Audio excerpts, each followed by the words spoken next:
Hi, I'm Scott Bowden from the Somerville Producers Group. This is Dead Air Live, and the subject for tonight's show is art and technology. And we'll start by letting some of the people who are working in that field introduce themselves. Here's Giuseppe. Hello, my name is Giuseppe Taibi. I'm an engineer, I'm a technician and an entrepreneur. And I've got involved in the Cyber Arts Festival, the Boston one, the only one, since its beginning. My name is Nita Sturiel, and I'm an artist. I've been in Boston doing art and technology for over 10 years. And for the Boston Cyber Arts Festival, most recently, I was the project manager and contributing artist to the Invisible Ideas project that used GPS and PDAs. I'm Mike Hall. I'm technical director of the Art Interactive. It's an exhibition space in Central Square dedicated to contemporary, experimental, and participatory art. We're a nonprofit. We've been in operation now like 8 months. We've put on 3 shows so far. We schedule 4 shows a year. And it's very exciting and an honor to be here. Well, I'm glad that you've all been able to make it. We could bring up the Invisible Ideas tape, so because the art isn't actually here, have a chance to see some of it, and then come back and give a description of part of what it is you're looking at. So, if you could roll that tape, and we'll see what's happening with the Invisible Ideas. After the Invisible Ideas, we could take a look at a short interview with Benton C. Bainbridge about art and interactivity, because it has a lot of interpretations. So here's Invisible Ideas.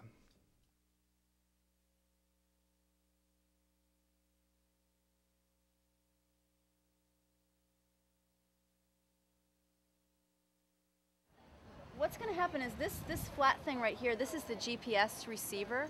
And this needs to have a line of sight to all to the GPS, which is the global positioning system. And so we tell people not to hold it down, not to put it in their pocket, but it needs to have a line of sight to the sky. So what's happened now is you've actually got your GPS connection, and you know that because there was a little bit of an audible chime, and the screen changed to a map of the park area. So now we're going to proceed to the first bench, and let's walk a little bit further, and then I'll let you go on your own. What I usually tell people to do is go sit on the first bench on the common right across the street here, and that's the first place where you see the first artwork. Have a good walk.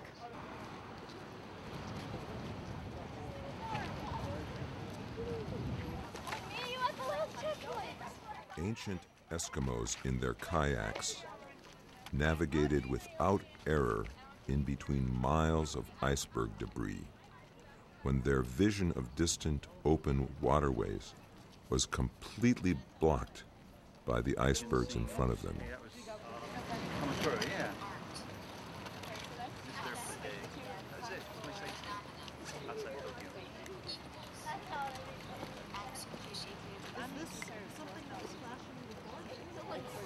You only talk. What? I'll be like, okay! No, I do. I just don't feel like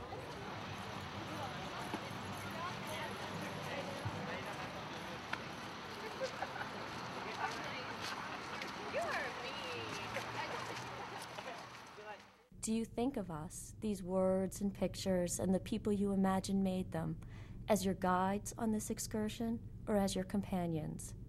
If you think of us as guides, then please turn toward the left, take that path. If you think of us as companions, we should decide together where to go next. Your advisory list looks interesting to me. Head for that.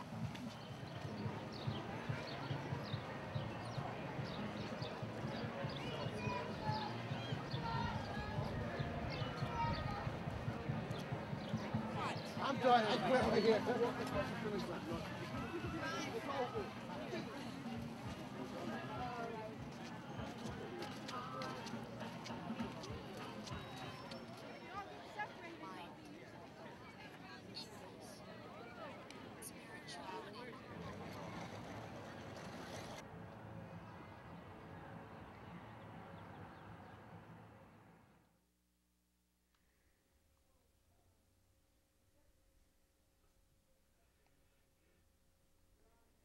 Hi, we're back in the studio, and we saw a bit on invisible ideas. Maybe you could tell us more about what we've seen here. Yes? Yeah, what we just looked at was a clip that sort of accompanied someone on part of the walk. And the general idea of the project was to enable a group of artists who are working with ideas related to art and science, to enable those artists to accompany individual audience members on a walk through the Boston Common and the public garden. We couldn't be there every single day, all day long, so what we decided to do was use some pretty advanced technology to guide users or audience members through the park. So what we saw on the clip was somebody holding a PDA, a personal digital assistant, that is attached to that is a GPS unit, and I'll let Giuseppe explain some of the technology. But what happened on the walk is, as they walked through the park, they confronted content that was linked to their location. So, for example, in the example that was on the tape was by the artist named Donald Berge. And on the Commonwealth Mall, as you enter the Boston Public Garden, there's a strip of green space in the middle of Commonwealth Avenue. And on that strip of green space, there's a series of benches. So what Berge did was he doused for underground water sources along that Commonwealth Mall area. Did he have a big dowsing stick? He did. He used a dowsing stick. That Yeah. must have been quite a sight. Yeah, and he found some of the benches to have underground water while others did not.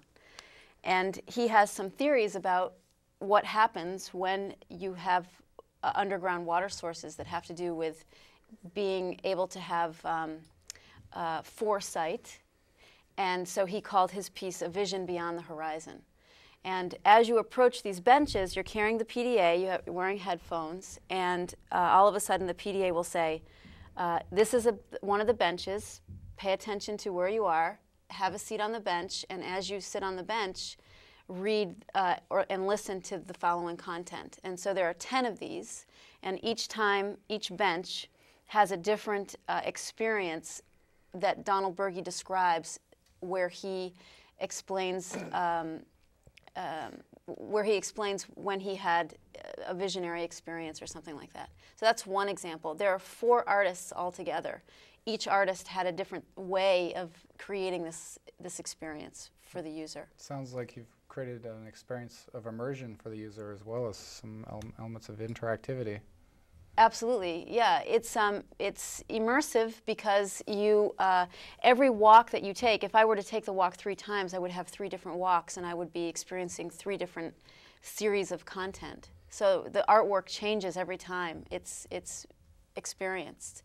It's interactive because the trace of your walk is being saved and uploaded to a database, and that tracing is being overlaid on all the other people's walks that have taken it before you. Is that database or the Yep, tracing something it's you on a can view? database, and it's viewable on the website. Oh, what's the name of the website? The website is www.invisibleideas.org, and it's been a lot of fun. And I'll let Giuseppe talk about the technology. Sure. For me, the technology is really the bread and butter because my own company is all about mobile computing and PDA software and figuring out what to do with these things. So the project was extremely interesting and also provided a fantastic showcase for the capabilities of what we have been able to do. So what we did is like taking a PDA and going around to decide where the points were. And actually, I worked with a team of other people.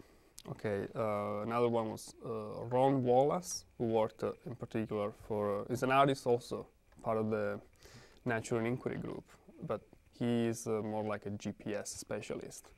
And then another gentleman in the West Coast, his name is Bill Perry, and he's a very excellent expert of user interface design for mobile devices. And then I coordinated this group and did the database piece for the trace logs. Okay. So what happens is there's a PDA. PDA has a program running. On one end it does the user interface. On the other end, it talks with the GPS. Now, when somebody approaches certain locations, the GPS talks to the interface and say, "Hey, look, I am near this bench." The user interface says, "Wait a minute, you're near this bench?" "Yes, yes." So that's the content attached to it. And then the content starts playing. At that point, as long as the participant is within a certain radius, which is centered at the latitude and longitude of the particular point, the content keeps playing. Now, as the visitor moves from one point to the other, there are many other coordinates that are encountered. All these coordinates, latitude and longitude, and the timestamp of day and hour of the day are all recorded from the PDA into a small memory. It's called SD card. Is it a flash card, a solid state? It's like a flash card, but it's much smaller. It's a secure digital card. It's about, I don't know, it's like the stamp. Half an inch. It's like a stamp. It's stamp tiny, size. yeah. So what's the ultimate product once you have this map together? It must be a curious artifact. Yeah, we saw in the beginning of the clip that was on that they showed, the beginning of the clip showed a graphic image of the map of that area, and that's the background of the map. And on top of that map is many colored, different colored lines that draws the path of each person's walk around the park. It's beautiful. It reminds me of the way that people would lay out something of a campus amongst some new buildings on an extension of a university, and then they would wait for the desire lines to be laid out because people would tell you what is the way they want most to go. Yeah, it's kind of like that. Get some pathways pulled together. Yeah. And so part of what's invisible about the ideas is that some of the machinery that's driving this is it's in software, and it's somewhere behind what you're actually seeing. That's right. I mean, if you were to walk around that area, there's nothing there. It's all completely inside the software, inside that device. You need the device to see the ideas. And sort of like having a magic window or something. Yeah. So you have a chance to reveal some intentions of an artist, but you're in a historical place at the same time. Exactly. Yes. That's interesting because what's also invisible is how ubiquitous the technology is. The GPS system, which now we almost take for granted, makes it available, makes it possible to do a work like this.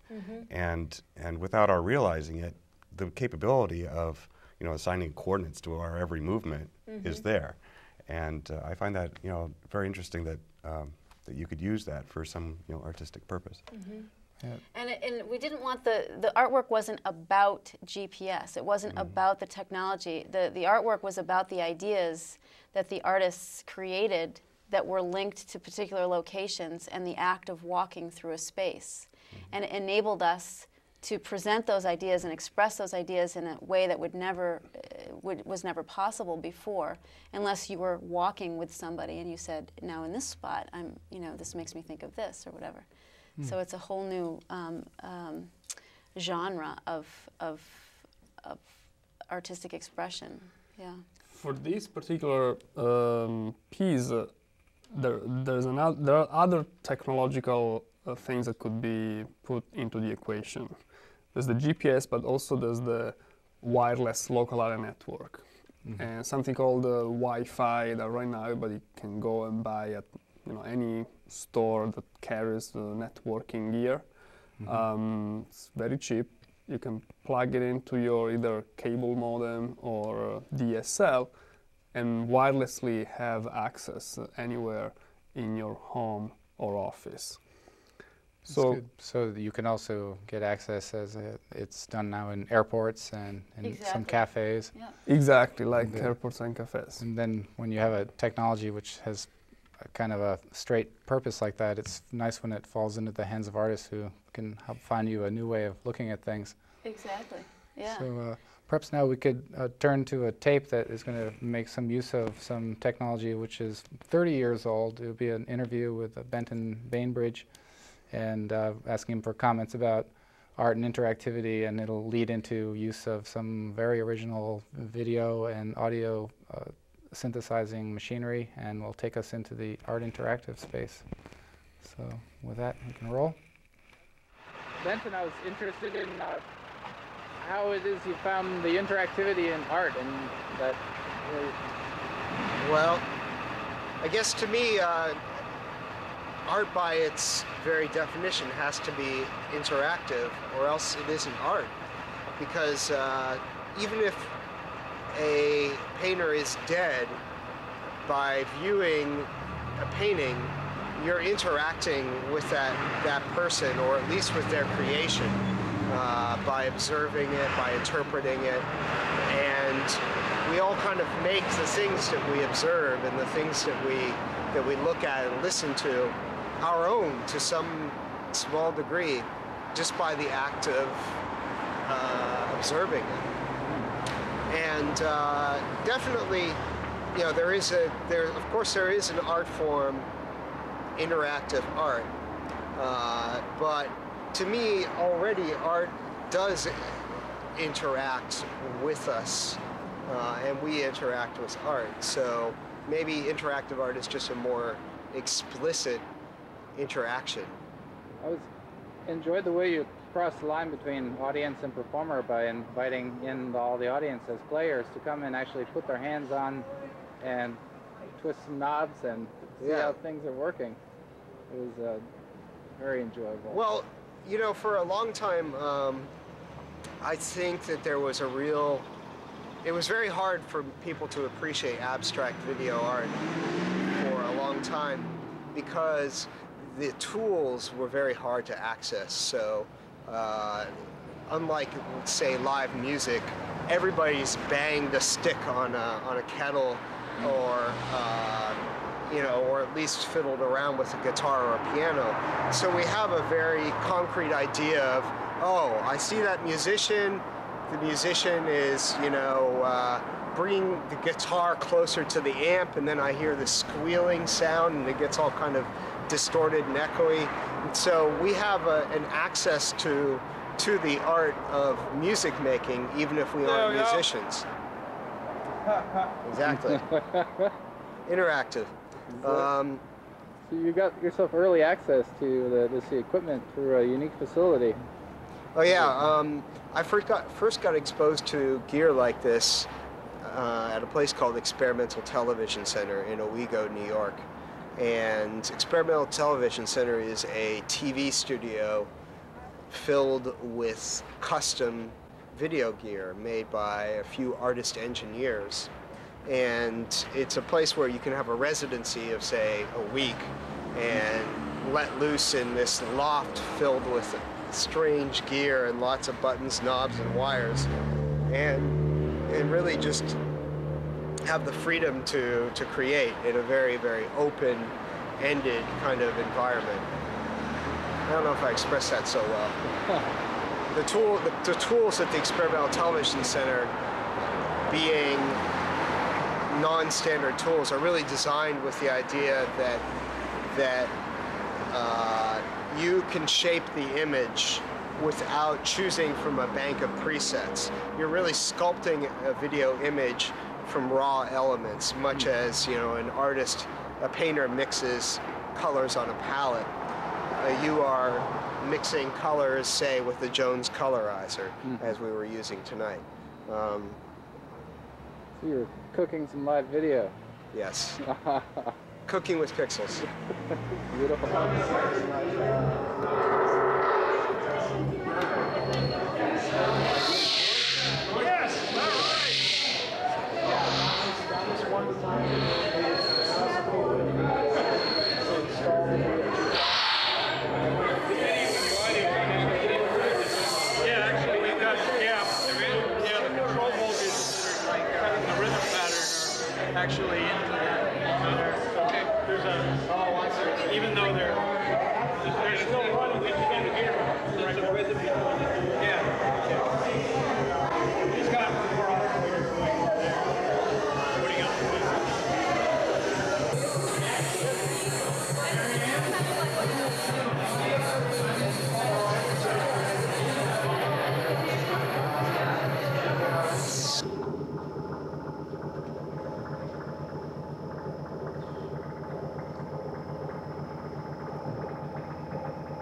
Well, that was Walter Wright and Benton C. Bainbridge improvising live with some gear from the 1970s. It was in the Art Interactive space, where you had quite a lot of work to put that whole piece together. Absolutely. The show is still going on.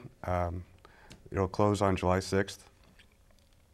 We have pieces by Stana Vasolka, Ben Piper, Walter Wright, and Benton C. Bainbridge, as well as some archival footage from the WGBH archives put on DVD, so that I think there's like 6 hours or more total of Nam June Paik, Walter Wright, and some of the experimental television center work that was done in the 60s and 70s. Well, I want to watch it. Well, if you have a lot of free time, you just come by. The Art Interactive is open Saturdays and Sundays, 12 to 6.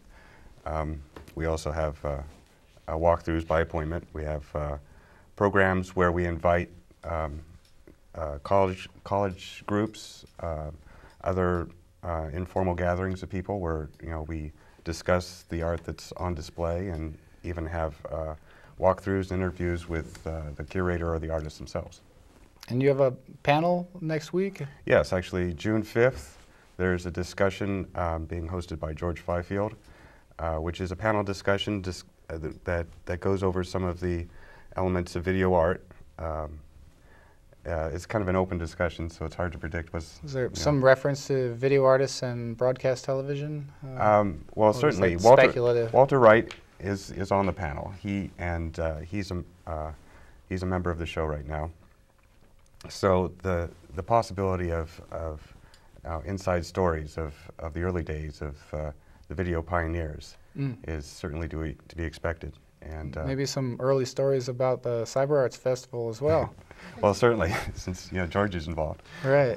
And so the Art Interactive was a center for Cambridge for the Cyber Arts Festival? We were what was called a Cyber Arts Central, which was a location where museum goers could come and get information about the other events with cyber arts. Mm-hmm. We had extended hours, and we had a great turnout. There was a lot of excitement generated by the festival, and we were certainly glad to be part of it. Still going on. Absolutely, sure. Yeah. Many of the exhibits are still in progress. And your Invisible Ideas exhibition, that was with the Copley? Yeah, the Copley Society of Art hosted that event, which was really great. And the Copley Society was also one of the Cyber Art Central locations as well. That's great. Yeah, and that Invisible Ideas in the Copley Society of Art is the show that was hosting that project has closed, but the Copley Society is keeping one of the PDAs. So if people are still interested, they can still actually go to the Copley Society and do the walk. So aren't they regarded as a somewhat traditional organization? Yeah, which is really exciting. The Copley Society of Art is the oldest nonprofit art association in the country. And they have always had a very traditional, very New England repertoire of shows. Very good, but very traditional. And this was the first time that they came this close to electricity. So for them, it was a real challenge, and it was fun for them too, I think. Did you get any feedback or reactions to the way that you were taking their emerald necklace and turning it into something which looks almost like it's a spine, and then the tracings of the people's pathways through the gardens, which were... Yeah, we didn't. Mostly people were really excited and interested and amazed and curious, and a lot of people didn't really understand it, but everybody was definitely sparked by the project in one way or another. So that was interesting to see that, especially the audience that comes into that gallery. So there were events happening all over the city. It was really hard to be everywhere. But we have some footage from a panel discussion that took place at the Mills Gallery at the Boston Center for the Arts. Among the panelists were Helen Thornton and Christian Paul, who came up from the Whitney Museum and deals with new media, and it addresses some of the issues that new media brings up as you're trying to understand, is this art, or the old question, what is art, and then when you add technology to the mix, what's next? So, gonna roll in that tape.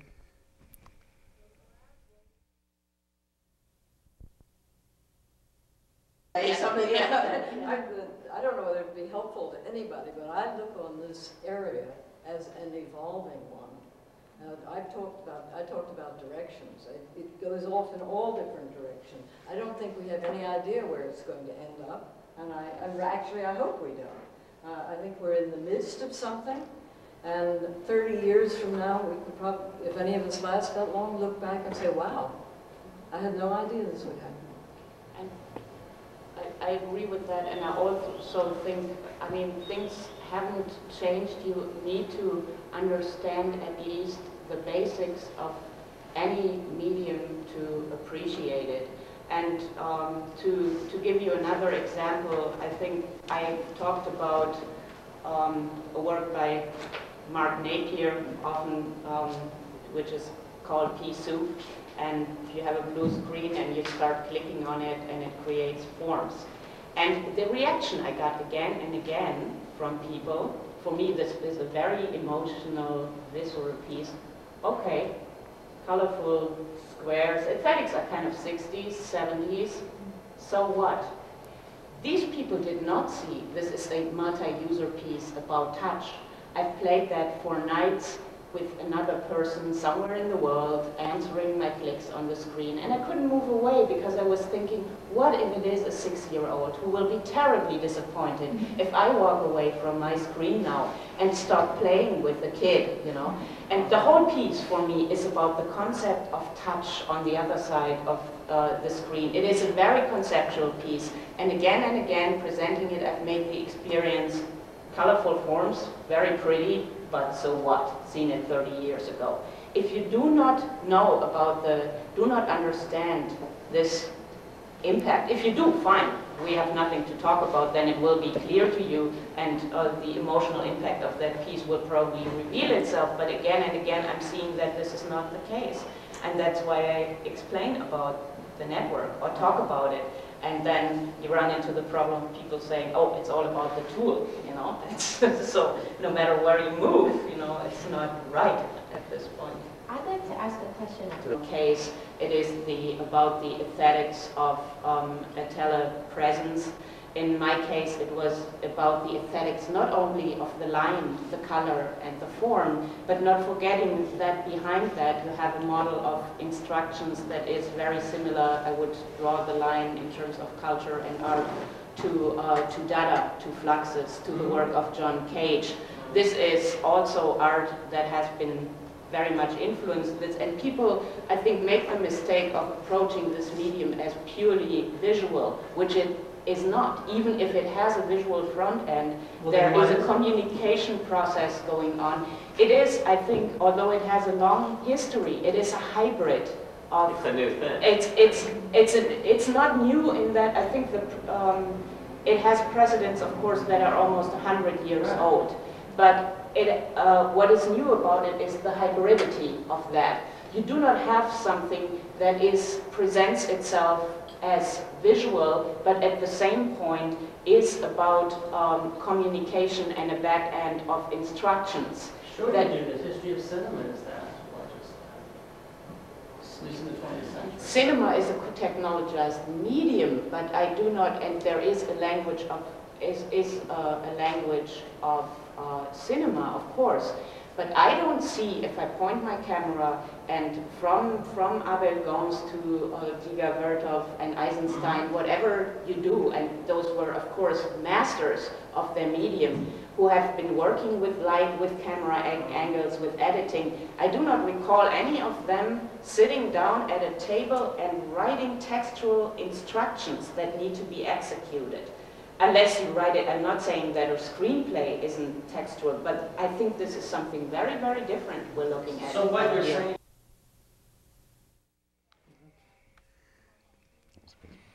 Well, that was Christian Paul from the Whitney Museum in New York, dealing with some of the new issues that are facing artists and now curators in museums.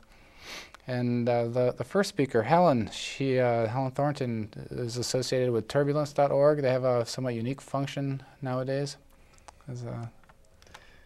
Well, from what I know of Turbulence, they host and sponsor Net Art, which could be digital art, it could be software art, it could be Java-based, or but something that has to do with computer technology.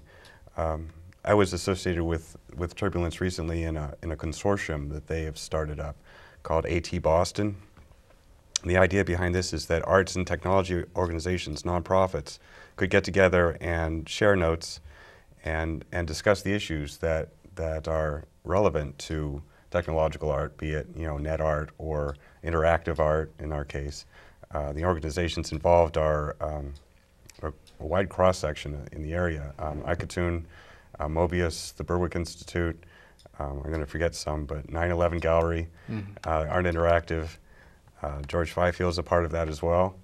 And that's a very exciting group to be a part of, because you hear about the kinds of ideas and share kind of some of the struggles that nonprofit organizations in technological art have to deal with. And there are some very special issues there. Yeah, and so the nonprofit organizations are organized compared to individual artists. I think you made mention of an organization that's trying to make accessible startup technologies so that artists have a chance to find limits? Yeah, it's not an organization per se, but just the idea that a lot of ways that artists are able to get access to some of these technologies that they want to use for their artwork is by working with technology companies. Technology companies that are well advanced don't really have much energy or time for individual artists that want to do very ambitious things. But the companies that do tend to want to help are companies that are just starting out, like startups. And in this case, with Invisible Ideas, we worked very closely with Smart Worlds, which is a startup that's doing location-based, location-aware software development. So for us, it was a perfect match because we were able to get access to some of this technology without necessarily having to pay for it. So what was it like to try and persuade an otherwise normal business to showcase their technology in this manner? Well, in the case of Smart Worlds, having been involved with the Cyber Arts Festival myself since the beginning, is kind of like a natural extension. But I would say, in a way, you can see that technologists, the ones who try to innovate, at least, as somehow some kind of artists themselves, because in a way you think as a technologist of using the tools of science to create something that is extremely ambitious, if not labeled as impossible. And that struggle, in a way, probably is very sympathetic with what artists try to do. So when you find like an entrepreneur is trying to push the envelope, in a way it's sort of naturally connected with the artists. And we have examples of like either Polaroid or Kodak that innovated very heavily, and they found like an audience somehow and early adopters in that community, in the artist community. So it's nothing necessarily super. Do you find that the artists actually contribute in the process of defining these technologies or these products? I think the artists are extremely attentive to aspects that the technologist isn't necessarily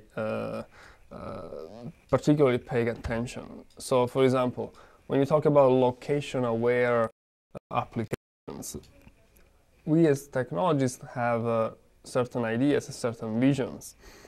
But when it comes to deliver that to people and giving it into the hands of somebody who is not trained and doesn't really know what is going to happen, now the input from the artists is very important. To say, hey, look, if we don't put certain audio at some right point or some kind of visual cues about what is going to happen, then the visitor will be confused probably and will not get the experience as it could or should. So that kind of feedback for us definitely helps understanding how people use the technology and what can we do to make it even easier to use.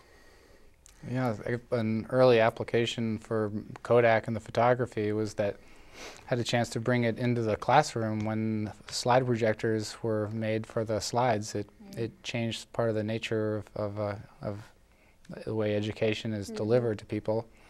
And we're facing a new generation of having potentially navigable, DVDs and video, so that it may be possible to navigate in some of the same spaces that come up in a social studies, humanities class, or art and architectural history class, where you actually have a chance to find your own way around, and that the teacher has a chance to drive themselves. So the video that's come up now is actually from inside the art interactive space, and we have an overview that you could probably best give us, Michael. Sure. We're looking at, this is Benton C. Bainbridge's piece. He was the one talking earlier. It's what's called a video jukebox, and the idea is that by pressing buttons at one end, you can launch a little bit of a piece of video art that Benton had created. This work was done in collaboration with a sculptor named Aaron Cantor, and who actually created the plexiglass box and the wire. Great attention to detail. Absolutely, even the way it's a stunning piece. It has a great presence, and people just marvel at the way in which the technology can be used as an aesthetic element in its own right, and they even try to trace one of the lines from one of the buttons to the end point just to get the idea of that something is happening from point A to point B. A more unconscious aesthetic, and when you pull out a circuit board and you have a look and you say, oh, there's something going on here, but the way that the lines were laid out as the different functions passed through different planes, that there was an aesthetic that was applied in there. Absolutely. You don't always get to see. It's a great piece. And so now we're looking back through All Vision.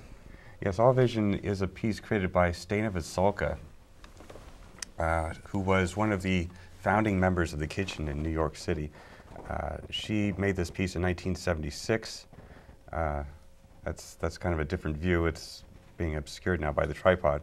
But the idea is that there's a reflective globe in the center and two cameras which spiral around the globe. And with the two monitors, which correspond to each camera, you can see theoretically at 360 degrees in all directions. So the video will come back to the All Vision, Sure. so we have a better view towards the end of this segment. But now, right now we're looking at a piece called The Video Shredder by Walter Wright.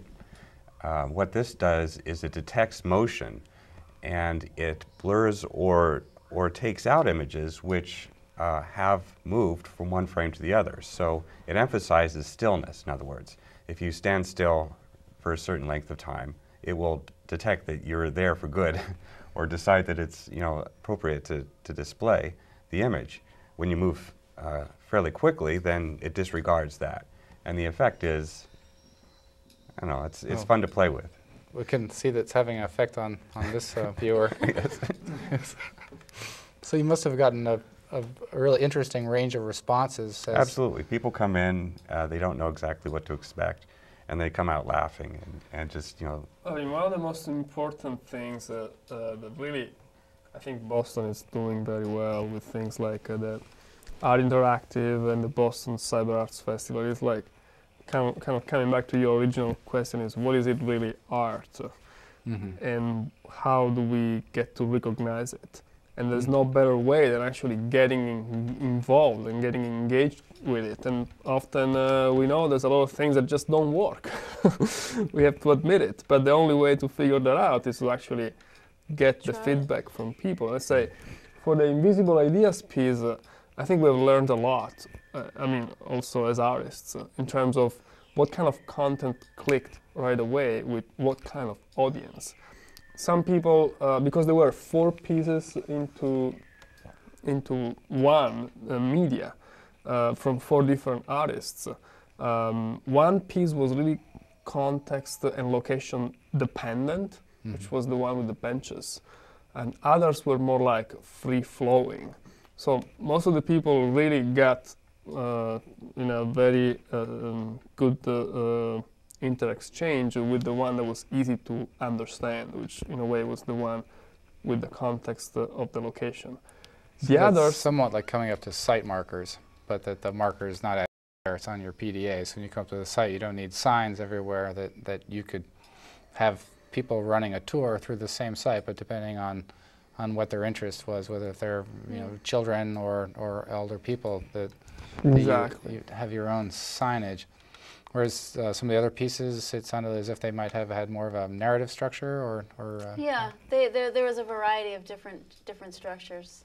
But I'm thinking about this. I think this topic is interesting that Giuseppe brought up specifically in relationship to the Art Interactive Gallery, actually, because the Art Interactive Gallery has given itself this mandate to present interactive work from the very beginning, and I think it's just in casual conversations with Emmanuel and others there, I think it's been harder than expected to come up with enough to like program enough work that is durable, interactive, technically doable, absolutely, and artistically relevant.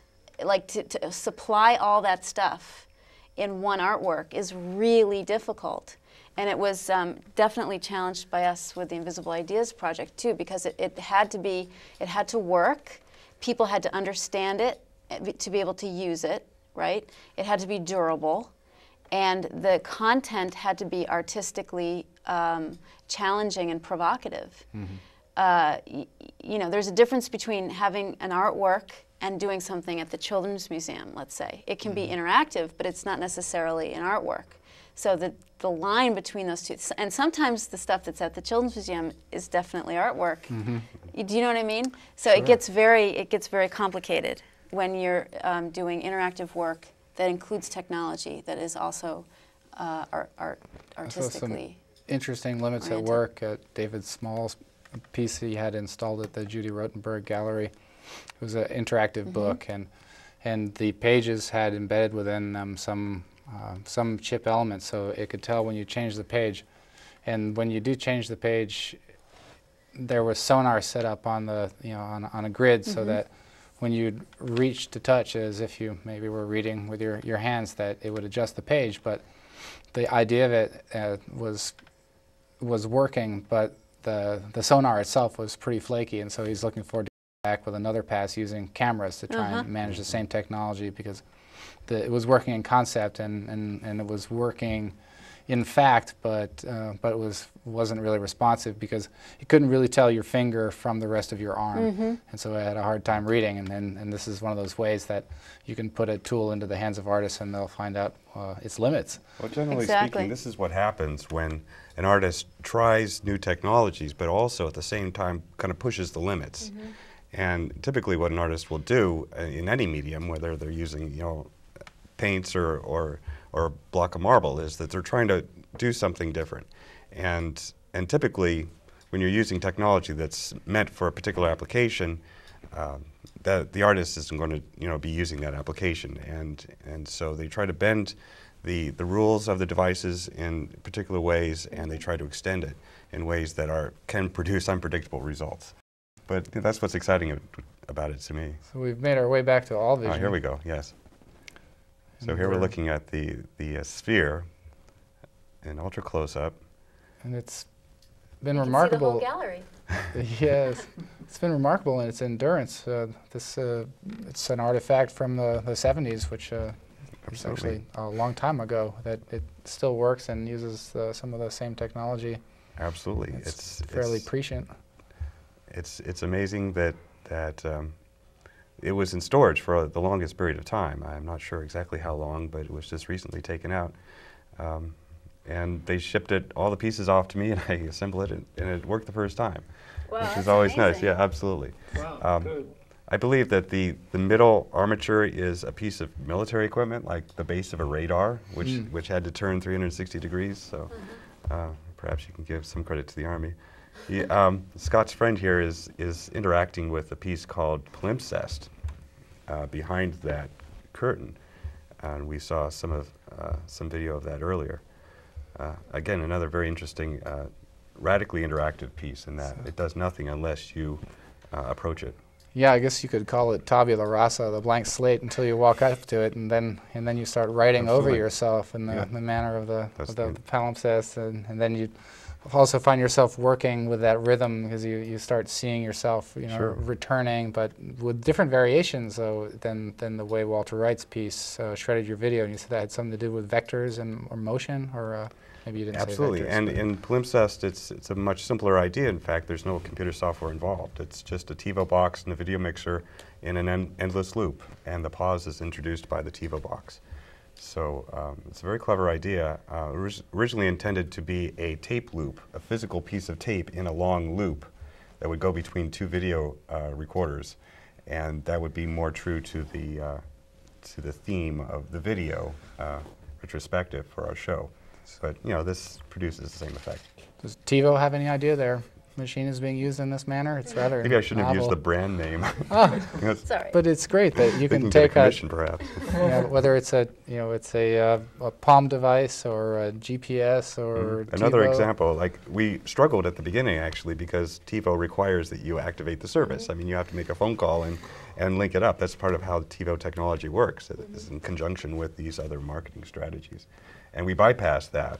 I mean, it was actually pretty trivial, but it gave us some pause for a moment or two, just wondering, are we going to be able to use this box in the first place? Or will it just, flip a bit on us and prevent us from doing anything further? So are there any interesting websites or other organizations that you've seen out there that might be good to make mention of? Yeah, in terms of art and technology, the one website that I tend to check to just keep myself updated on what's going on is rhizome.org, which, help me out, is it RH or RI? RHIZOME .org. Yeah, that sounds right. I was looking at it just the other day. Yeah, so that's like it's a news website, but it also announces application deadlines or shows. And there's the Ars Electronica also. Yeah, there's Ars Electronica, which is an event. I don't know. They have on their website. They have the artists that are involved in their show. I don't know if they have so much like a general news website, but they might have that. What else do I look for? Well, the Cyber Arts Festival has The Cyber Arts a Festival database called website Apropos. has been really has been growing a lot, and I think it's going to be an authority in this area Yeah, just for look sure. at the event list. It's incredible. It's Yeah. so rich. So and that there are one is pointers and websites. Exactly. So that one's bostoncyberarts.org. Yes. Yes, bostoncyberarts.org. And Yeah. and Michael, the website for your organization is www.artinteractive.org. And then back to you, Invisible Ideas. Invisibleideas.org. Yeah, www.invisibleideas.org. So I don't get to say Biennale very often, but there is going to be another Cyber Arts Festival in 2 years. Yes, in 2 years. Yeah. And is there already feedback on or intentions for? how Yeah, next this year, one thing that they did, what I think was really smart, was they tried to get people to answer surveys about how the festival went. This year was particularly challenging because of the economy, and the director George Fifield was just incredible in terms of what he was able to create. Again, once again, beating all odds. Doing it. So I think in 2 years, and I think the festival is getting better and better in quality as well. So in 2 more years, it should be great. And so George is also dealing with new media at the De Cordova Museum? He is. He's the, what is he, the assistant? The curator. The curator, not the assistant, but the media. curator of new media. Sure. That's right, at the De Cordova. And his background is in video, so he knows a lot about the history of video and as well. So he's been interested in art and technology, starting with video and now with digital media as well. So, So when you have one project going like Invisible Ideas, it probably has enough momentum. It keeps you going, for a while, even after it might have been realized in something like this festival. But are already cooking up something new? well, right. We have to at least do Invisible Ideas at least one more time, or else everybody on the development team will will kill me. So it's got to happen at least one more time. Doing different cities, perhaps, Yeah, like Central Park. Yes, or, Central Park is promising a wireless LAN. So earlier Giuseppe mentioned that we could have done this with a wireless LAN, except there wasn't one in the Commons, so we didn't. But there are parks that are trying to get wireless LANs in place, in which case this piece will be even richer, because we would be able to use video and Well, there are a lot of people excited from Italy also, actually. I am from Italy, and Italian television, Rai, did a piece about the Cyber Arts Festival and interviewed me and so on. So actually some people from architects and people like who do city planning and things from Rome and other places are very excited about trying to do that there too. Right. Ah. So maybe we'll do it in Rome next. Is that where you'd like to do it in Italy? Well, it's really the great thing of Invisible Ideas is like we don't need to physically be anywhere. We could do it. So we could do it in the middle of the ocean, or on top of the Himalaya.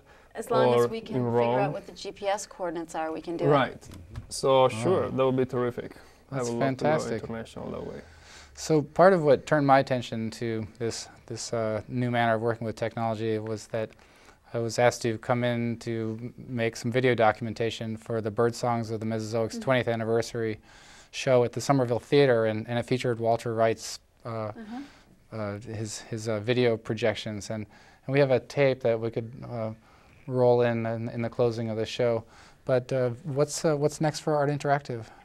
Our next show, coming July 26th, is Engaging Characters. It's being curated by Kathy Brew, who's a New York curator. We're very excited about the show. It has to do with narratives and the interaction between the audience and the certain digital characters or robotic characters in the show. Well, I guess we can look forward to keeping up with updates on the websites, your artinteractive.org website and your invisibleideas.org. Yes. Yeah. Well, thank you, and hope you enjoy this glimpse of what opened my eyes to this new way of working. This is Bird Songs of the Mesozoic with Walter Wright.